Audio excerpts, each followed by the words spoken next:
মা আর বোন মিলে পাত্রী দেখার কাজ শুরু করে দিয়েছিলেন। আমিও খুব একটা আপত্তি দেখাইনি। কয়েকটা মেয়ে অলরেডি দেখা হয়েছে, কিন্তু ছবিতে দেখা মেয়ে আর সামনে বসে থাকা মেয়েটার মাঝে আমি কোনো মিল খুঁজে পেতাম না। একবার ছবিতে এক মেয়ের চোখ দেখলাম নীল। ওয়াও, ঐশ্বরিয়া রায় বচ্চনকে বিয়ে করতে পারেনি তো কি হয়েছে, এই নীল নয়নাকে কিছুতেই হাতছাড়া করবো না বলে ভাবলাম। কিন্তু সামনে থেকে দেখলাম মেয়েটার চোখ বিলায়ের চোখের মতো। বিলায়ের চোখেও কিছুটা মায়া আছে, কিন্তু এই মেয়ের চোখে দেখেই ভয় পেয়ে গেছি। এতগুলো মেয়ে পছন্দ তো হলোই না, উল্টো রেস্টুরেন্টে বিল দিতে দিতে আমার বিয়ের বাজেটের টাকা প্রায় শেষ হয়ে আসছিল। এবার আর কোনো ছবি টবি না, সিদ্ধান্ত নিলাম মেয়েটাকে একদম ফেস টু ফেস দেখব, যেন প্রতিবারের মতন পরে আবার ইউ ক্যাম মেকআপকে গালি না দিতে হয়। হাজার হোক মেয়েদের এটা অনেক পছন্দের একটা অ্যাপ। ভালোই হয়েছে, বউকে আর মেকআপের জিনিস কিনে দিতে হবে না, এটা দিয়েই সাজ কমপ্লিট করবে। ভূত হতে চায় ভালো কথা, তাই বলে টাকা খরচ করে আটা ময়দা লাগিয়ে কেন। 14ই ফেব্রুয়ারি আমি রাস্তার পাশে দাঁড়িয়ে চুটিদের মিলন মেলা উপভোগ করছি। কি যুগ আসলো! Valentine's day, national day, AIDS day, normal day, সব দিনই সব জায়গায় কাপলদের ছড়াছড়ি। 5 মিনিট হলো মেয়েটার জন্য অপেক্ষা করছি। মেয়েটা আমার অফিস কলিগের কাজিন। তার নাম ধাম, এডুকেশন ব্যাকগ্রাউন্ড, ফ্যামিলি ব্যাকগ্রাউন্ড বলতে গেলে পুরো চিকুচি গোষ্ঠীটা আমার জানা। শুধু তাকে দেখাটাই আমার বাকি। দেখে পছন্দ হলে আলহামদুলিল্লাহ। আজ আর অন্যদিনের মতো ঠক খাওয়ার কোনো ইচ্ছে নেই। ফর্মাল না, চেক শার্ট আর ব্লু জিন্স পরে একেবারে নর্মালভাবে এসেছি। আজ আর ডিরেক্ট কোনো রেস্টুরেন্ট নয়, মেয়ে দেখতে এসেছি মিরপুর ডিওইসিসে। মেয়েটার বাসা মিরপুরে, এটা বলেই সে এখানেই দেখা করতে বলেছে। এখানে অবশ্য এখন অনেক রেস্টুরেন্ট আছে, তবে আগেই রেস্টুরেন্টে যাব না। মেয়ে পছন্দ না হলে রাস্তার পাশে দাঁড়িয়ে 1 প্লেট ফুচকা খাইয়ে যাওয়ার সময় হাতে একটা গোলা আইসক্রিম ধরিয়ে দিয়ে বাসায় পাঠিয়ে দিব। আজকে তো আবার ভ্যালেন্টাইন্স ডে, 20 টাকার ফুচকা 50 টাকা নিবে। আমি বুঝলাম না মেয়েটা আজকেই আমার সাথে দেখা করতে চাইলো কেন।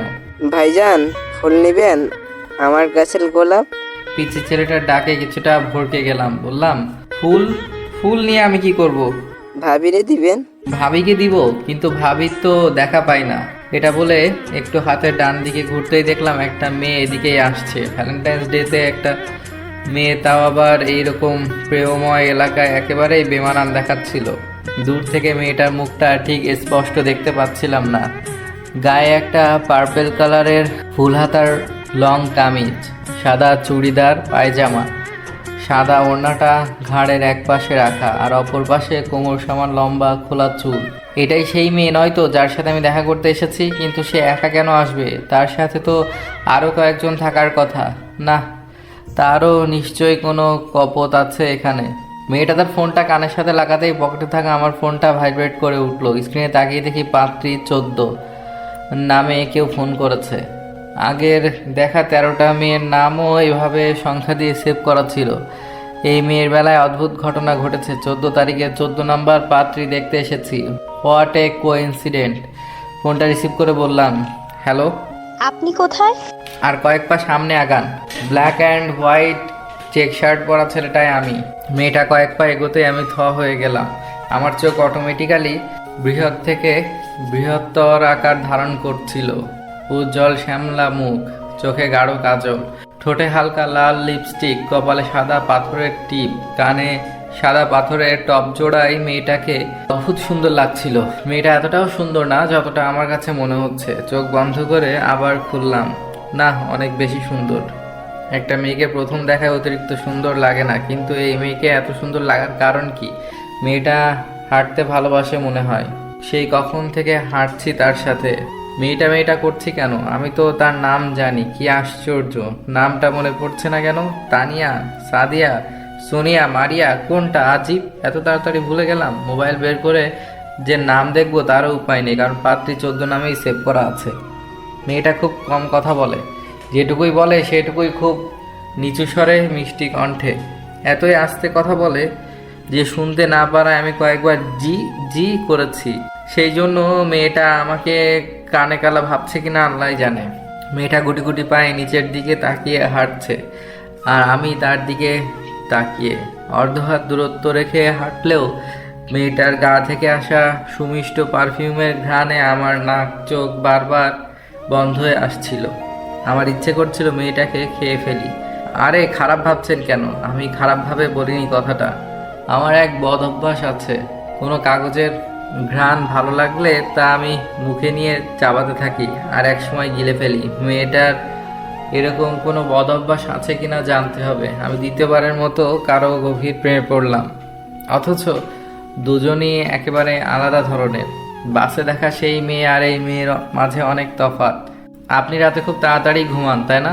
বয়ফ্রেন্ড আছে কিনা এই কথা সোজাসুজি জিজ্ঞেস করলেই তো পারতেন।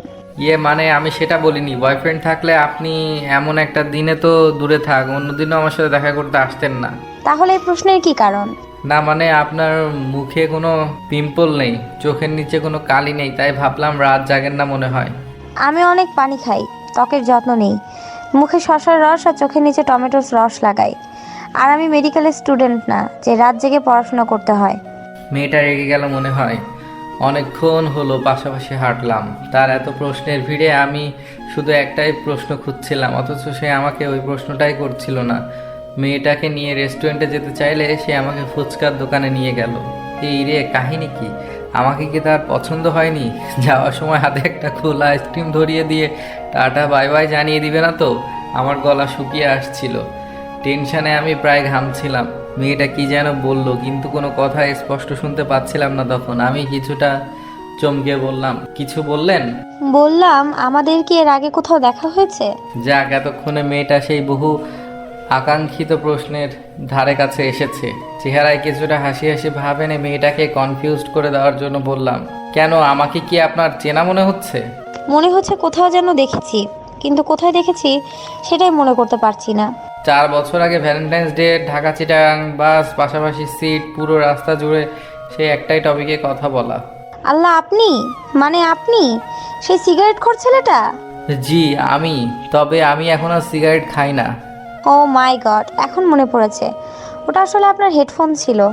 আমি তো মনেই করতে পারছি না যে এই হেডফোনটা কার আর আমার ব্যাগে কিভাবে এসেছে। আমার বন্ধুদেরকে জিজ্ঞেস করলাম, তারা বলল এটা তাদের না, ওটা আসলে আপনার ছিল। আমি ভাবতেই পারিনি আপনার সাথে আমার আবার দেখা হবে। আমি ভেবেছি, কিন্তু হয়নি। মানে আপনি যে আমার হেডফোনটা চুরি করে নিয়ে গেলেন, এরপর আমি ওই হেডফোনের জন্য আপনাকে খুঁজেছি। চুরি? আরে না না, আপনি ভুল ভাবছেন। আমি কেন চুরি করব? আমি ভুল করে নিয়ে গিয়েছিলাম। আসলে আমার একটা বদ অভ্যাস হলো, আমার পাশে কেউ বসলে কিভাবে যেন তার বই খাতা কলম ইত্যাদি আমার ব্যাগে চলে আসে। মানে আমি ভুল করে নিজের ভেবে ব্যাগে ঢুকিয়ে ফেলি। পরে বাসায় এসে ব্যাগ খুলে দেখলে নিজেই তাদেরকে ফোন করে দিয়ে বলতাম, তোর এই বইটা হারায়নি, ওটা আমার কাছে আছে, কালকে ক্লাসে নিয়ে আসবো। আপনি জানেন, আপনার হেডফোনটা এখনও আমার ড্রয়ারে আছে। আমি যদি আপনার ছবি দেখে আগেই চিনতে পারতাম তাহলে নিয়ে আসতাম। যাক, এতক্ষণে মেয়েটার মুখে কথার খই ফুটতে শুরু করেছে। কে জানে কতক্ষণ ফুটবে। কিছুক্ষণ পর হয়তো আবার নীরব গম্ভীর হয়ে যাবে। তার এই কাণ্ডকীর্তির সাথে তো আমি পরিচিত। আরও একটা মজার ব্যাপার হলো, আমার মতো মেয়েটারও একটা হলেও বদ অভ্যাস আছে। বললাম, ওটা এনে আর কি হবে? এতদিনে নিশ্চয়ই নষ্ট করে ফেলেছেন। আরে না না, আমি ওটা একদিনও ইউজ করিনি, আর ধরেও দেখিনি। ঠিক আছে কিনা কে জানে। যা ভেবেছিলাম, মেয়েটা ফুচকার সাথে আর তার কথাগুলোকেও গিলে খেয়ে ফেললো মনে হয়। দুজনেই কিছুক্ষণ চুপচাপ ছিলাম। মেয়েটা মনে হয় ধরেই নিয়েছে যে এবার আমি তাকে কিছু ব্যক্তিগত প্রশ্ন করতে যাচ্ছি। আমি যে অনেকক্ষণ ধরে মেয়েটার বাম হাতে অনামিকায় থাকা সিলভার কালারের আংটিটার দিকে তাকিয়েছিলাম, সেটা মেয়েটাও বোধহয় খেয়াল করেছে। আংটির দিকে তাকিয়েই বললাম, আজকে কত তারিখ? 14 ফেব্রুয়ারি। ভালোবাসা দিবস? আচ্ছা, ভালোবাসা মানে কি? ভালোবাসা। ভালোবাসা। আমি আসলে জানতে চাচ্ছি আপনার কাছে ভালোবাসার অর্থ কি?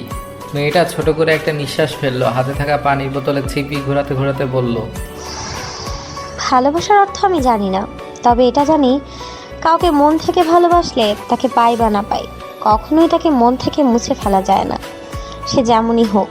মেয়েটা যা বোঝাতে চেয়েছিল আমি যে তা বুঝতে পেরেছি, সে নিজেও তা বুঝতে পারলো। ছেলেটাকে কি করতো, কিভাবে সম্পর্ক, কতদিনের সম্পর্ক কতদূর গড়িয়েছিল, কেনই বা তা ভেঙেছিল, তা আমি জিজ্ঞেস করলাম না। মেয়েটাকে দেখে বোঝাই যাচ্ছে সে তার অতীত জীবন থেকে নিজেকে সরিয়ে নেই, কিছুটা না অনেকটাই গুছিয়ে নিয়েছে তার বর্তমানকে।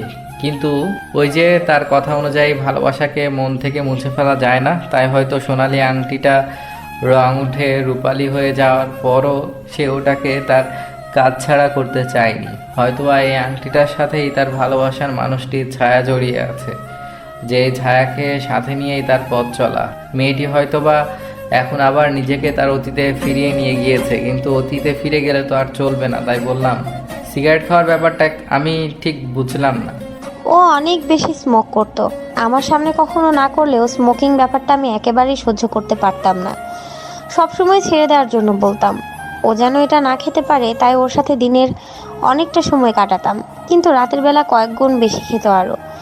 আমি বলেছিলাম চলো বিয়ে করি, যাতে আমি ওর সাথে সবসময় থাকতে পারি, আর ও যেন স্মোক করার চান্স না পায়। ও রাজি হয়নি, ও যেন এসব ছেড়ে দেয়। তাই আমি ওকে থ্রেট দিয়ে বলেছি যে আমার সাথে থাকতে হলে আমার কথা মতোই চলতে হবে। ও টাইম চেয়েছিল আমার কাছে, বলেছে ছেড়ে দিবে। আমিও জানতাম ও ছেড়ে দিবে, কারণ আমার কথাও ফেলতেই পারবে না। আমাকে বলেছে ও সিগারেট ছেড়ে দিয়েছে, আমিও বিশ্বাস করলাম। কিন্তু ও সিগারেট না ছেড়ে আপনাকেই ছেড়ে দিল? ও আমাকে ভুল বুঝেছিল। ও ভেবেছিল আমি একজন চেইন স্মোকারকে নিজের বয়ফ্রেন্ড হিসেবে অ্যাকসেপ্ট করতে পারছি না। ওর কারণে আমার ফ্রেন্ডদের কাছে আমার প্রেস্টিজ পাঞ্চার হচ্ছিল বলেই নাকি আমি ওকে এসব ছাড়তে বলেছি। অথচ আমার মনে এসব কিচ্ছু ছিল না। আমি ওকে বোঝাতেই পারলাম না যে আমি ওর সাথে অনেকটা বছর বাঁচতে চাই, বলেই ওকে বারণ করতাম। ওর টিবি রোগ ধরা পড়ার পর থেকে আমি আরও বেশি ভয় পেয়ে গেলাম, যদি পরবর্তীতে আরও ভয়ঙ্কর কিছু হয়। কিন্তু এসব বুঝলো না। ও বুঝলো না ওর এক একটা সিগারেটের টান আমার কাছে মনে হতো যেন আমার কলিজা থেকে রক্ত শুষে খাচ্ছে। ওর সিগারেটের ধোঁয়াগুলো যেন আমার হৃদয় পুড়ে ছাই হয়ে যাওয়া ধোঁয়া। আমার অনেক দিনের ইচ্ছে ছিল ওর সামনে বসে ওর সিগারেট খাওয়া দেখব, যাতে আমার চোখের জল দেখে ও বুঝতে পারে আমার কতটা কষ্ট হয়। কথাগুলো বলার সময় মেয়েটার গলা ভার হয়ে আসছিল, বোঝাই যাচ্ছিল কান্না গলা পর্যন্ত এসে আটকে আছে। এটা আরও বেশি কষ্টে। চিৎকার করে কাঁদলে মেয়েটা হালকা হতো, কিন্তু সে কাঁদছে না।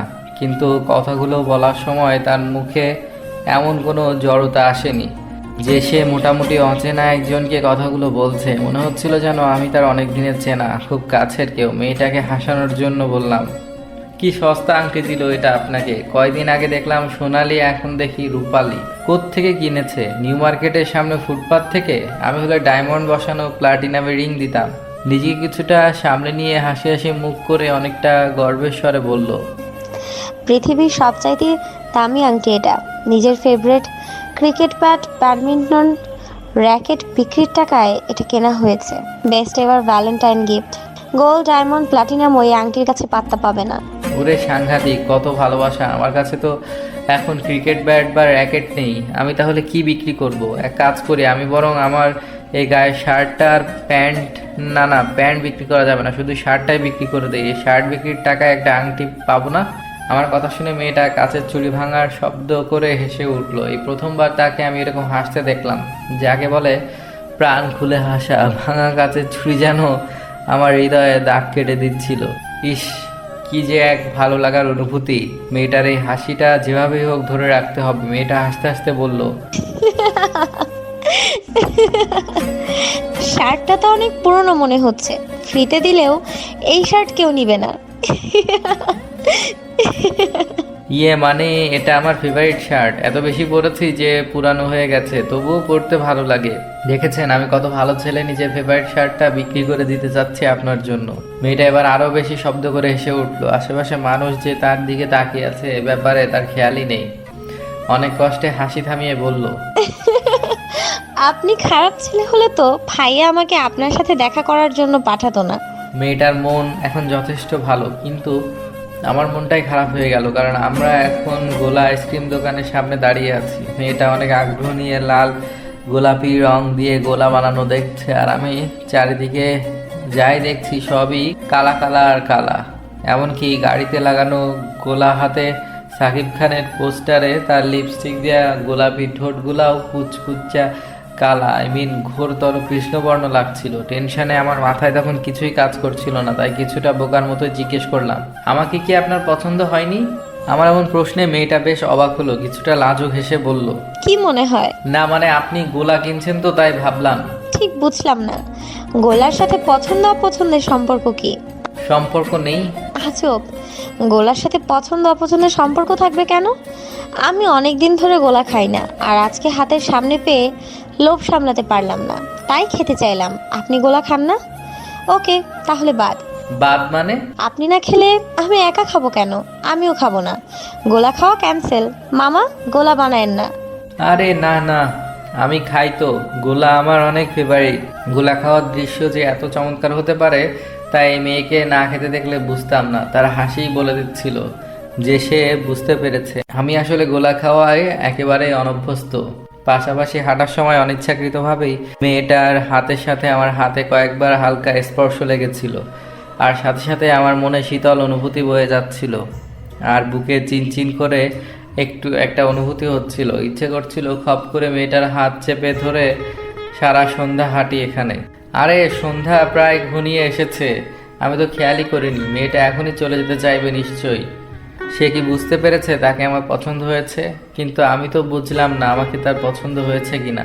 সে যদি বাসায় গিয়ে বলে আমাকে তার পছন্দ হয়নি, পছন্দ না হওয়ার কি কারণ থাকতে পারে? হ্যাঁ, এই পুরান শার্টটার সব গন্ডগোলের মূল। গিয়ে যদি বলে ছেলেটা পৈন্নি মার্কা পুরান শার্ট পরে চলে এসেছে, এরকম যদি কিছু হয় তাহলে এই শার্টটা রফা দফা করে ফেলবো আজকে। এত কনফিউশন নিয়ে বাসায় গেলে তো আমি শান্তিতে ঘুমাতে পারবো না। যা জানার এখনই জেনে নিতে হবে, কিন্তু কিভাবে? যদিও এখানে ওরকম আরও অনেকেই আছে, তবুও আমি এদিক ওদিক তাকিয়ে ছেলেটাকে খুঁজছিলাম। এই তো পেয়েছি। 1 মিনিট দাঁড়ান। এটা বলে মেয়েটাকে রেখে 3-4 পা সামনে এগোলাম। এই পিচ্ছি, এই এদিকে আয়। অনেকগুলো গোলাপ রজনীগন্ধা হাতে পিচ্ছি ছেলেটা দৌড়ে আসলো। জি ভাইজান। ভাবির জন্য গোলাপ নিতে বলছিলি না? জি। বলছিলি না তোর গাছের গোলাপ এগুলো? তাহলে তো অনেক ভালোবাসা আর যত্ন নিয়েই এই ফুল ফুটিয়েছিস, তাই না? সবচেয়ে সুন্দর ফুলটা বেছে দে তোর ভাবির জন্য। ভাইজান সবগুলোই সুন্দর, আপনি একটা বাইসেন নন। আমি তো এখন সুন্দর অসুন্দর বুঝতেছি না রে পাগলা। যেদিকে তাকাই খালি তোর ভাবিকেই দেখি। এটা বলে মেয়েটার দিকে তাকালাম। আমার চোখে চোখ পড়তেই সে অন্যদিকে চোখ সরিয়ে নিল। ছেলেটাকে বললাম, তোর কাছে যেটা সব থেকে সুন্দর মনে হয় ওইটাই দে। এই নন ভাইজান, এইটা বেশি সুন্দর। এই শোন, তোর ভাবিকে একটু দেখে বলতো কেমন দেখতে হয়েছে। পিচ্চিটা পার্পল কালার চিনে না বলে মেয়েটার দিকে আঙ্গুল দিয়ে দেখিয়ে বললাম, ওই যে ওইটা তোর ভাবি। ও, ওইটা সুন্দর। কেমন সুন্দর? বিরাট সুন্দর। আনুষ্কা সুন্দর না? জি না। পরীর মতো সুন্দর? হ। তুই পরী দেখেছিস কখনো? না। আমিও দেখিনি, তবে পরীরাও তোর ভাবি সৌন্দর্যের কাছে ফেল। তোর ভাবি হলো সুন্দর মনের পরী, বুঝলি? ছেলেটা কি বুঝে মাথা নাড়ালো কে জানে। আমি আর মেয়েটা আবার হাঁটছি। গোলাপটা তখন আমার হাতে। আমি মেয়েটাকে গোলাপটা কিভাবে দিব বুঝতেই পারছিলাম না। বুকের ভেতর টেনশনে ঘন্টা বাজছিল। ধুর, প্রপোজ করতে গেলেও যে অভিজ্ঞতা লাগে তা আজকে বুঝতে পারলাম। নাটক সিনেমাতে যেমন দেখার সেরকম হাঁটু গেড়ে প্রপোজ করব? ধুর, আমি এতটাও ড্রামাটিক না। মেয়েটা কি যেন বলল, কিন্তু আমি শুনলাম না। কিছু বললেন? বললাম, গোলাপটা কি নিজের জন্য কিনেছেন? না, নিজের জন্য কেন কিনবো, এমনি সুন্দর লাগলো তাই। ও আচ্ছা, আমি ভাবলাম আমার জন্যই কিনেছেন বোধহয়। কথাটা শুনে আমি দাঁড়িয়ে পড়লাম। এটা কি সত্যি কথাটা বললো নাকি আমি ভুল শুনলাম? মেয়েটা ততক্ষণে 2 পা এগিয়ে গেল, আমাকে দাঁড়িয়ে থাকতে দেখে বলল, কি হলো? আপনি মাত্র আমাকে কিছু বলেছেন? জি না, আমি আপনাকে কিছু বলিনি, তবে এখন বলবো। কি কি কি বলবেন? সন্ধ্যা হয়ে গিয়েছে, আমাকে বাসায় ফিরতে হবে এখন। এখনই? জি, সন্ধ্যার পরে আমি বাইরে থাকি না। আর আম্মুকে বলেছি আপনাকে 8 ঘন্টার বেশি সময় দিব না, অথচ প্রায় 2-3 ঘন্টা হয়ে গেল। আম্মু চিন্তা করবে। শাশুড়ি আম্মাকে একটা ফোন করে বলে দিলেই তো পারেন যে তাদের জামাইয়ের সাথে আছেন। কিছু বললেন? এত আস্তে বলে শুনবো কিভাবে? না, কিছু বলিনি। বিদায় বেলা যদিও হাজার ইচ্ছা থাকা সত্ত্বেও আমি বলতে পারছি না আর একটু থেকে যান। পরে মনে হলো থাক, এত অধৈর্য হচ্ছি কেন। এমনও দিন আসতে চলেছে যখন এই রাস্তায় সন্ধ্যার পরও আমি ওর সাথে হাঁটতে পারবো, হাতের মুঠোয় হাত রেখে। আরে, মেয়েটার নাম মনে পড়েছে আমার। মেয়েটা রিকশায় উঠে যাওয়ার আগ মুহূর্তে গোলাপটা দেওয়ার জন্য ঠিক যখন আমি তাকে ডাকার জন্য মুখ খুলবো, ঠিক তখনই মেয়েটা পেছনে ফিরলো। কাছে এসে মেয়েটা বলল, আপনাকে একটা কথা বলাই হয়নি। নিঃসংকোচে বলতে পারেন। আসলে মেয়েটা একটা দীর্ঘশ্বাস ছাড়লো। আমি আবারও হেসে বললাম, থাক, আর কিছু বলতে হবে না। আমি ওটা নিয়ে মাথা ঘামাচ্ছি না। Past is past, just forget that. বিষয়টা সেটা না। তাহলে? লাস্ট উইকে আমি একজনের সাথে মিট করি। ছেলেটা আমেরিকায় থাকে।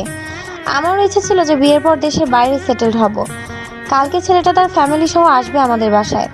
বাবার কাছে শুনেছি তারা নাকি কালকে বিয়ের কাজটা সেরে কিছুদিনের মধ্যে আমাকে সহ আমেরিকায় ফিরতে চায়। এরকম কিছু শোনার জন্য আমি একেবারেই প্রস্তুত ছিলাম না। আমার মনে হলো মেয়েটা জেনে শুনে ইচ্ছে করে আমার সাথে এমনটা করেছে। মনে হলো যেন আমি তার কাছে প্রতারিত হয়েছি। মেয়েটার উপর প্রচণ্ড জিদ উঠলো। বললাম, তাহলে আজকে আমার সাথে দেখা করতে এলেন কেন? আমার আম্মুর জন্য। আম্মু চায় না আমি দেশের বাইরে যাই। আর সেই গ্রিন কার্ডওয়ালাকেও নাকি আম্মুর পছন্দ হয়নি।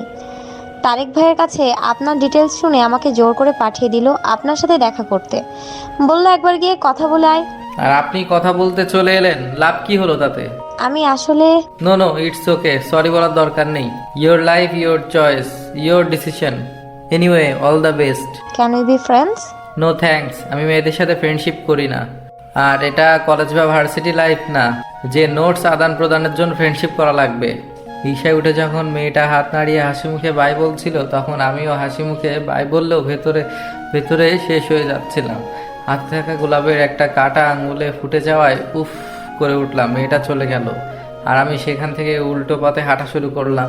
ঠিক যেই পথে মেয়েটা আমার সাথে ছিল, ঠিক সেই পথেই আমি একা। এতটুকু লিখেই থামলাম। আঙ্গুলের আগায় ব্যথা করছে। চার্জ লাইটের চার্জ প্রায় শেষের দিকে। লাইট জ্বালিয়ে রাখলে শুভ্রা ঘুমাতে পারে না। বিছানার দিকে তাকিয়ে দেখি শুভ্রা গভীর ঘুমে আচ্ছন্ন। এই মেয়েটা খুব বেশি রাত জাগতে পারে না। রাতের খাবার খেয়ে ঘুম, তাই বলে এমন একটা বিশেষ দিনেও ভুলে গেছে আজকের তারিখটা। আমি প্রতিদিন আস্তে করে খুব সাবধানে ওর কান থেকে হেডফোনটা খুলে নেই। প্রতিদিন ঘুমানোর সময় ওর ফোনে আমার কণ্ঠে রেকর্ড করা এই একটা গান রিপিট করে শোনেও। আমি তোমারও সঙ্গে বেঁধেছি আমারও প্রাণ, তুমি জানো না? প্রত্যেক মাসে ওকে হেডফোন কিনে দিতে হয়। কোনো না কোনোভাবেই ও হয়তো হেডফোনটা হারিয়ে ফেলবে কিংবা নষ্ট করে ফেলবে। কেবল 5 বছর আগে সেই হেডফোনটা এখনও অক্ষত অবস্থায় শুভ্রার ড্রয়ারে আছে। ঘুমানোর সময় এত মায়াবী লাগে ওকে, আর আমি গালে চুমু খাওয়া থেকে নিজেকে বিরত রাখতে পারি না। এখন কি উঠে যাব নাকি লেখাটা শেষ করেই যাব? এখন ওর গালে চুমু খেলে প্রতিদিনের মতোই ঘুমের মাঝে ও এমনভাবে আমাকে জড়িয়ে ধরবে যে ওকে ছাড়ানোর আর মনই চাইবে না আমার। লেখাটা শেষ করি। সন্ধ্যা 7:30 বাজে। আমি হেঁটে হেঁটে সেই ফুচকার দোকানে অনেকক্ষণ হলো বসে আছি। কাপলদের ভিড় কিছুটা কমে গেলেও কিছু সাহসী কাপলরা এখনও সেখানে আছে। মেয়েটা আমার সাথে এমন না করলেও পারতো। পায়ে কিছুটা কাঁপুনি অনুভব করে পকেট থেকে ফোনটা বের করলাম। আসসালামু আলাইকুম। জি বলেন তারেক ভাই। অনিক, তুমি কই আছো এখন? এখনো মিরপুরেই আছি, চলে যাব এখনই। শুভ্রার সাথে তোমার লাস্ট কখন আর কি কথা হয়েছিল? ওই যে কালকে নাকি ওনার বিয়ে কোন আমেরিকাওয়ালার সাথে। উনি তো প্রায় 1-1.5 ঘন্টা আগেই এখান থেকে চলে গিয়েছিল। উনি কি এখনো বাসায় ফেরেননি? রাত প্রায় 12টার কাছাকাছি। সময়ের অভাবে যদিও ফুল দিয়ে সাজানো হয়নি, তবুও আমি ফুলসজ্জা নামক ঘরে গেলাম। সব কিছু এত তাড়াতাড়ি ঘটে গেল যে আমি এখনো বিশ্বাস করতে পারছি না। মনে হচ্ছে আমি কোনো ঘরে আছি। হঠাৎ চমকে গিয়ে আমি কিছুটা পিছু সরে বললাম, আরে কি করছেন? কি পা ছুঁয়ে ক্ষমা চাইতে হবে না, মুখে সরি বললেই হবে। আমি সালাম করতে এসেছি, ক্ষমা চাইতে না। জানি তো, সিনেমার ডায়লগের মতো বলবো, তোমার স্থান পায়ে নয় আমার বুকে। শুভ্রা কিছুটা হেসে উঠল। ওকে হাসাতে পারার এই অসম্ভব গুণের কল্যাণে ও গ্রিন কার্ডওয়ালা লোভ না করে আমাকেই বিয়ে করতে চাইলো। গম্ভীর আর কড়া প্রকৃতির লোক যে কিনা কাউকে হাসাতে পারতো দূরে থাক, নিজেই হাসতে জানে না। সে প্রথম দিন দেখা করতে এসেই শুভ্রার ইন্টারভিউ নেওয়া শুরু করলো আর বলল তার পছন্দ অনুযায়ী চলতে হবে। শুভ্রাকে, তাকে শুভ্রার স্বামী হিসেবে একদমই পছন্দ হয়নি। শুভ্রার ভাষ্যমতে আমার সাথে ওই ব্যাটার নাকি তুলনাই হয় না। আঙ্গুলের আংটিটার দিকে অনেকক্ষণ চেয়ে শুভ্রার দিকে তাকালাম। ওর হাসি মুখটা কালো হয়ে গেল। আংটিটা আঙ্গুল থেকে খোলার সময় ওর চোখে পানি ছলছল করছিল, তবুও কিছুই বলছিল না। ওকে হাসানোর জন্য বললাম, তোমার আঙ্গুল অনেক মোটা হয়ে গেছে, আংটিটা খুলতেই পারছি না। বাসে যেদিন দেখেছিলাম সেদিন তোমার আঙ্গুল এতই চিকন ছিল যে আংটিটা খুলে পড়ে যাওয়ার অবস্থা, আর এখন আমি টানতে টানতেও খুলছে না। শুভ্রা হাসলো না। ওর আংটিটা আমার হাতে, মনে হচ্ছে এক্ষুনি ফ্যাল করে কেঁদে দিবে। কাঁদলে তো সমস্যা, আমার বাসরাতটায় মাটি হয়ে যাবে। আংটিটা পরিয়ে দিতেই আমি কিছু বুঝে ওঠার আগেই শুভ্রা আমার বুকে মাথা রেখে আমাকে জড়িয়ে ধরে কাঁদতে শুরু করলো। আমি ওকে আটকানোর চেষ্টা করছি না, কাঁদুক, কেঁদে সব কষ্ট মুছে ফেলুক, এটাই যেন ওর জীবনের শেষ কান্না। আমি থাকতে এই মেয়েটা কাঁদবে, তা কি করে হয়? আমি বললাম, তুমি আমাকে কিপটা ভাইবো না। আসলে এই আংটিটা তোমার কাছে সবচেয়ে দামি, তাই আমি চাইনি এটা তুমি তোমার হাত থেকে খুলে ফেলো। ভাবলাম আমি আবার খুলে পরিয়ে দিলেই হবে। আজ থেকে না হয় আমার নামেই পড়বে এটা। তুমি এত ভালো কেন? একজন মানুষের এত ভালো হওয়া ঠিক না, বুঝেছো? ভালো মানুষরা কষ্ট পায় বেশি। ভালো মানুষরা তাদের ভালোবাসার মানুষের ভালো লাগা মন্দ লাগা পছন্দ অপছন্দের মূল্য দেয়। যারা ভালোবাসতে জানে তারাই তো আর একজনের ভালোবাসাকে রেসপেক্ট করতে জানে। আর তুমি তো বলেছো ওই আংটিটা তোমার কাছে সবচেয়ে দামি। গোলাপটা দিচ্ছ না কেন? তুমি এমন কেন বলো তো? কিনে কিনে সব পকেটে ঢুকিয়ে রাখো। আমি সব চেয়ে নিব নাকি তোমার কাছ থেকে? গোলাপ নেই তো? মিথ্যা বলবো না, আমি জানি ওটা তোমার পাঞ্জাবির পকেটেই আছে। পাপড়িগুলো নষ্ট হয়ে গেছে যে। তো ভালোবাসা তো আছে। গোলাপটা এখনো শুভ্রার ডায়েরির পাতায় আছে। যা, চার্জার লাইটটাও বন্ধ হয়ে গেল, কলমের কালিও শেষ। কটা বাজে এখন? 12টা বেজে গেল নাকি? হঠাৎ মোমের আলোয় ঘরটা কেমন আলোকিত হয়ে উঠলো। তাকিয়ে দেখি কেক হাতে শুভ্রা দাঁড়িয়ে আছে, আর কেকের উপর রাখা মোমের আলোয় আধার মুছে গেল। আমি বললাম, তুমি ঘুমাওনি? Happy first marriage anniversary. Same to you, happy Valentine's day, happy Valentine's day. আয়নার সামনে দাঁড়িয়ে শুভ্রা নতুন শাড়িটা পরছে আর বারবার আমার দিকে মিটিমিটি চোখে তাকিয়ে মুচকি হাসছে। শাড়ি পরা ব্যাপারটাকেও ও এত পছন্দ করে, আর আমিও এই দৃশ্যটা দেখেও বেশ উপভোগ করি। এই মেয়ে যাই করে সব কিছু আমার ভালো লাগে কেন কে জানে। পেছন থেকে গিয়ে ওকে জড়িয়ে ধরে বললাম, আমার গিফট কই? ডাবল গিফট চাই কিন্তু। ডাবল না, ট্রিপল তো জানি না, সিঙ্গেল হলে চলবে না? আগে তো দেখি জিনিসটা কি, পরে ভেবে দেখবো চলবে কিনা। দেখবা? দেখো। আমি সরল সহজ ছেলে, পেঁচানো কথাই বুঝি না, আর চোখের ইশারা তো দূরে থাক। তাই বোকার মতো ওর দিকে তাকিয়ে রইলাম। ও আমার হাত টেনে ওর পেটের উপর রাখলো। আমি বললাম, এখানে কিসের গিফট? এক মুহূর্তেই পেটে হাত দেওয়ার ব্যাপার আমার মস্তিষ্কে গিয়ে বুঝিয়ে দিল। আমি ওকে আমার দিকে ঘুরিয়ে 2 হাত ধরে ওর গাল ধরে বললাম, সত্যি? শুভ্রা আমার বুকে মাথা রাখলো। আমার চোখের কোণে কেন জল জমলো। আমি ওর চুলে চুমু খেয়ে বললাম, thanks a lot for the best gift ever. Thank you too. আজকের প্ল্যান কি? টিয়ারি সাইজ, তোমার হাত ধরে হাঁটবো। এখনকার প্ল্যান জানতে চাইলাম। কেক কেটে ঘুমাবো।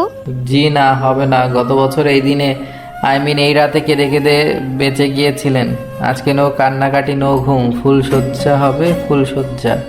মায়ের হবে, মায়ের। চুম্মা হবে। প্রকাশ্যে পুলিশি পাহারায়। আরে না, গোপনে, লাইট অফ। আরে কেকটা তো কাটি। স্বামী হিসেবে শুভ্রা আমাকে প্রচণ্ড ভালোবাসে। এবারও সন্তানের পিতা হিসেবে ভালোবাসা আরও কয়েক হাজার গুণ বাড়বে।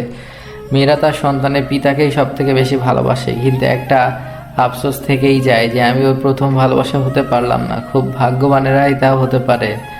মেয়েদের প্রথম ভালোবাসায় কোনো স্বার্থ থাকে না, কোনো সংশয় থাকে না, কোনো খুঁত থাকে না। কিশোর বয়সের আবেগ জড়ানো নিষ্পাপ এই ভালোবাসার কথা আজীবন তাদের মনে থেকে যায়। আফসোস হয় তাদের জন্য যারা মেয়েদের জীবনের প্রথম ভালোবাসা হয়েও তাকে উপেক্ষা করে। ভালো থাকুক ভালোবাসা।